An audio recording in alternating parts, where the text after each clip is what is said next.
Good afternoon. Welcome to Current Affairs. Today, I would like to discuss with you regarding National Handloom Day. What exactly is this? For the first time in India, it was launched on August 7th, 2015 by the Prime Minister of India, Mr. Narendra Modi. Since then, it is being observed, and even yesterday also, that is August 7th, 2017, it was observed throughout the country. So, what exactly is the significance of this National Handloom Day? So, this is what let's try to understand. But why? Why exactly August 7th has been fixed? Because August 7th has got a tremendous significance in the Indian history. So, during the national movement, during the freedom struggle, August 7th of 2000 of 1905, that particular day has a tremendous significance. That is the reason why, in order to coincide with that particular date, August 7th has been fixed. But what exactly is the importance of this day? So August 7th, 1905, in India, our freedom fighters, they have launched Swadeshi movement.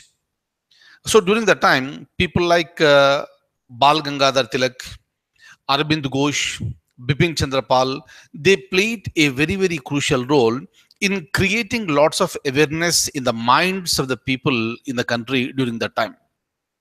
Otherwise, if you go back to the year 1900, so that was a time where the national movement was started, meaning one of the movements, in fact.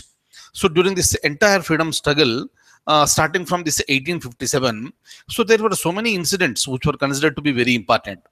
But right now I'm discussing with you with respect to the year 1900. So during that particular time, national movement has begun in Calcutta, in Bengal. So when I say Bengal, I'm talking about today's West Bengal and today's Bangladesh. So both put together was called Bengal, and that was the largest province during that particular time.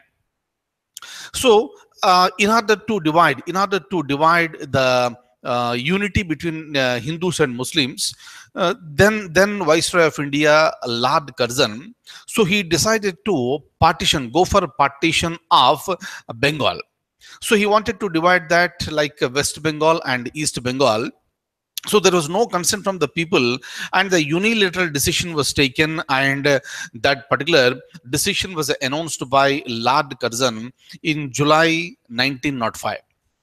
So immediately after that, Indians have launched Swadeshi movement, meaning owning our own products. Let's use our own products and let us boycott the foreign goods. Meaning a simple Swadeshi movement and boycott movement, they were launched simultaneously. Boycott in the sense boycotting, not using the foreign goods. So during the time, the people in the country, they supported the movement like anything, and the people have come onto the streets and they have thrown the foreign goods onto the roads, and they were burnt. And they were burned, and the people, majority of the people in the country, they have decided to use the Swadeshi goods. And whatever the Swadeshi that of 1905, today a new scheme has come into the picture, new program has come into the picture in the form of Make in India. Right? It's just a link. So, but otherwise, what happens? So during that particular time, the people agitated against this partition. People agitated against the merciless rule by the so-called the British people. So this is what happened during that particular time, right? And when it comes to the handloom weavers, majority of the people are living in the northeastern region, and majority of the people in this particular industry are the women. So, in order to provide certain benefits to those sections of the society, this particular day has been declared as National Handloom Day, that is August 7th. Right, and yesterday was the third year that we have celebrated in India, where more privileges must be given to these weavers. Plus, you need to create a market for whatever they are making. So and government has also decided to provide 90% of the subsidy so far the people who are purchasing the new looms. That is the reason why it has got its significance. Kindly remember this. You know what is this Make in India. So how we are linking Make in India with the Swadeshi movement. And that particular day of August 7th is being coincided now. So this is how you are expected to link between, the things that happened earlier and the things that are happening, this currently. So this is very, very important for the examination point of view, right? Otherwise, in objective type of examination, there may be a straight question that on which of the following dates National Handloom Day is observed. Answer is August 7th, right? And with relation to that, I have some points and I would like to show you that. Have a look at this. Look at this. So National Handloom Day was first launched on August 7th, 2015 by the Prime Minister of India. This day has a significance in the Indian history of launching Swadeshi movement. Handloom weavers should be able to earn due value for their produce, and that government is working in this direction. And kindly look at this. This is a scheme that is given here. Hatkarga Samvardhan Sahayata scheme. Under this particular scheme, Government of India will be providing assistance to the weavers by bearing 90% of the cost of new looms. So this is a tremendous extension of the support to these sections of the society by the government. And our general information is that more than 50% of the total weaver population of India resides in the northeastern region, and most of whom are women.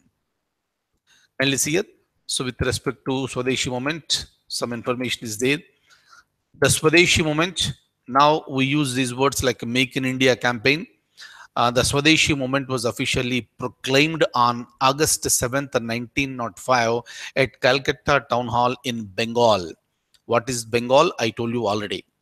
Boycott movement was also launched along with the Swadeshi movement. The movements included using goods produced in India and burning British-made goods. Bal Gangadhar Tilak encouraged Swadeshi and boycott movement after the British government decided to go for partition of Bengal. Kindly see here, partition of Bengal took place in the year 1905. Bal Gangadhar Tilak was also called father of Indian unrest by British authorities. Kindly see here, I would like to say something for the purpose of examination. Regarding Bal Gangadhar Tilak, Bipin Chandra Pal, this is so many significant leaders were there during that time. Regarding anyone at any point of time, there may be a question because everybody was important and their titles were also important, right? So you must be aware of all the titles here. But since here now we are discussing about this National Handloom Day, right? And we are linking this to Swadeshi movement, where people like Bal Gangadhar Tilak played crucial role, right? So during that time, what will happen? Instead of asking a question directly on the National Handloom Day, there may also be a question. There may also be a question with respect to, who was called father of Indian unrest, right? And if it is a question, you should be able to answer this. Clear? So that is the reason why don't just read the points separately. Try to link the points. So whenever you link the previous things with the current things, there is every possibility that you will be able to remember the things for a long period of time. What do you mean by long period of time? Till you get into the service. That's it. That is important for us at this stage. At this stage, what is happening? You are preparing for a particular service. So once you get into the service, you need not, this force yourself to remember the things for a longer period. Then automatically you will remember. That's the thing. That is the reason why when you are preparing the preparation for 1 year, 1.5 years, 2 years, this plays very crucial role in your success. Am I clear? That is the reason why linking these points is very, very important. And as we all know, Bal Gangadhar Tilak was also called by the people very affectionately as a Lokmanya. Lokmanya means leader, right? And this is generally called Lokmanya Balagangadhar Tilak.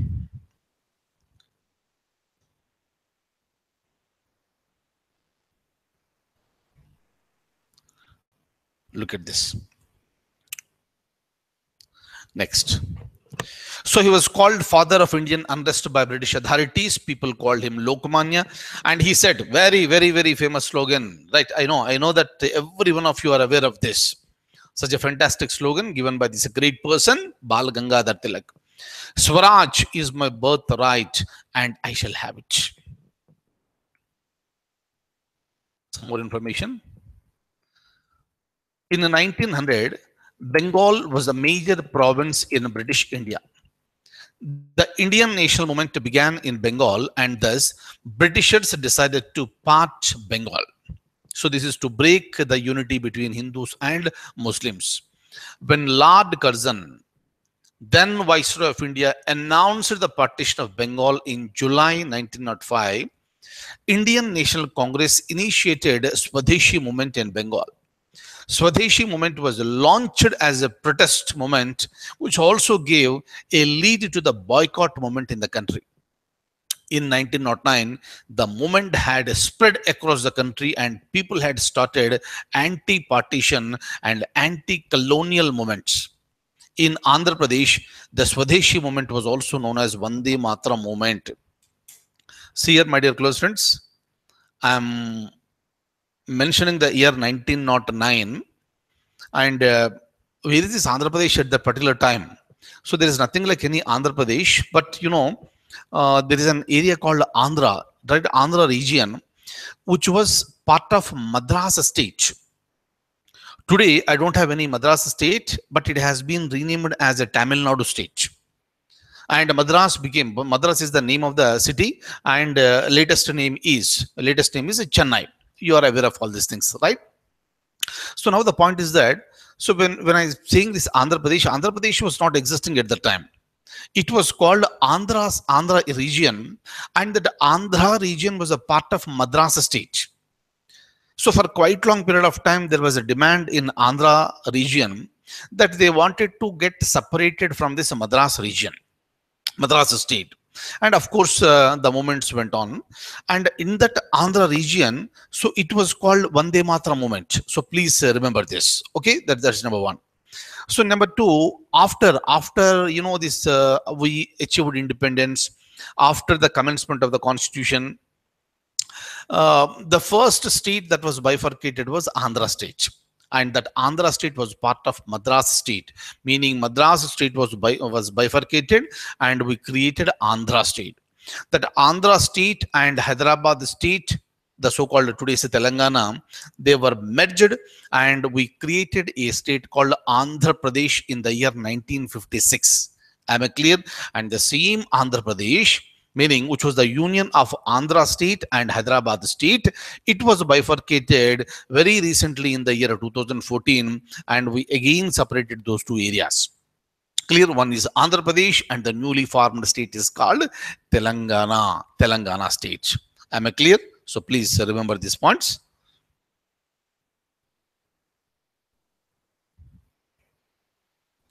And then the students who stay in Telangana region and Andhra Pradesh region, you're aware that which is the latest state to be created. But in some small exams, simple exams in other states especially, they may ask you in which year Telangana state was created. Which was the last state to be created. So like this, questions may be there, and the people since the people who are there in Telangana and Andhra, you are aware of this. Other state students, please remember this particular year. Now look at this. So in 1910, so there were many secret associations that had been set up, and there were many revolutionary movements which were synonymous to Swadeshi movement. Later movements by Mahatma Gandhi from the year 1915, such as Satyagraha movement, non-cooperation movement, etc., were based on Swadeshi movement. Mahatma Gandhi was there in South Africa for quite long period of time, and he was fighting for the rights of the people in South Africa. In the year 1912, when Gopal Krishna Gokhale visited South Africa, he was surprised by the leadership qualities of Mahatma Gandhi, and he requested Mahatma Gandhi to come to India and fight for your own country and your own people. Mahatma Gandhi accepted, and Mahatma Gandhi came back to India in the year 1915. And from that particular time, so there were drastic changes. There was lots of energy and enthusiasm in the national movement of India during that time, right? And all these things you will be learning during the Indian history classes, right? So this is about the Swadeshi movement. This is about the National Handloom Day. So next one I would like to discuss with you is the so-called Sanskrit Divas, Sanskrit Day. What exactly is this? Sanskrit is one of the languages in India, one of the oldest languages in India, and it is considered to be, Sanskrit is considered to be mother of all the languages. Meaning in India, what are all the languages? Majority of the languages have their roots in Sanskrit. That is the reason why, in order to protect this particular beautiful and magnanimous language, the government has decided that let a particular day will be celebrated. Let a particular day should be celebrated as a Sanskrit Day. And the decision was taken in the year 1969. For the first time in the year 1969, Sanskrit Divas was celebrated. Point number one. But when do you celebrate? That is important. So for the year 2017, this year, it was celebrated on August 6th and 7th. August 6th and 7th. And next year, some other day will come into the picture. Meaning, August 7th is not the day, please. So that particular date is not decided, but this is decided based on, number one, you have to look at a month that is called Shravan month. And in that Shravan month, the Purnima day will be celebrated as Sanskrit Divas. Am I clear? Just because it happened on August 6th and 7th of this year, it does not mean it is the date on which Sanskrit Day is celebrated. Next year, that will be changed. Please remember this very carefully. Am I clear? It happens in Shravan month, that is Shravan Mas, on Purnima day, right? And I would like to show you the document now.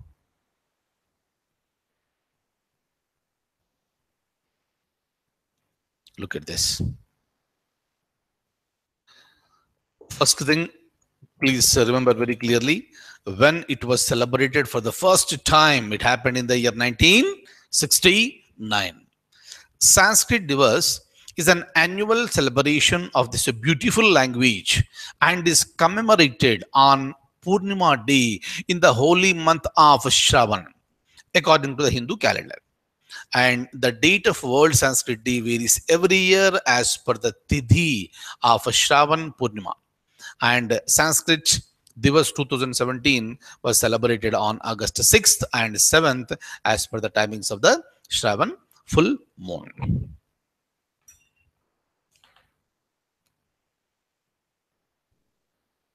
Right?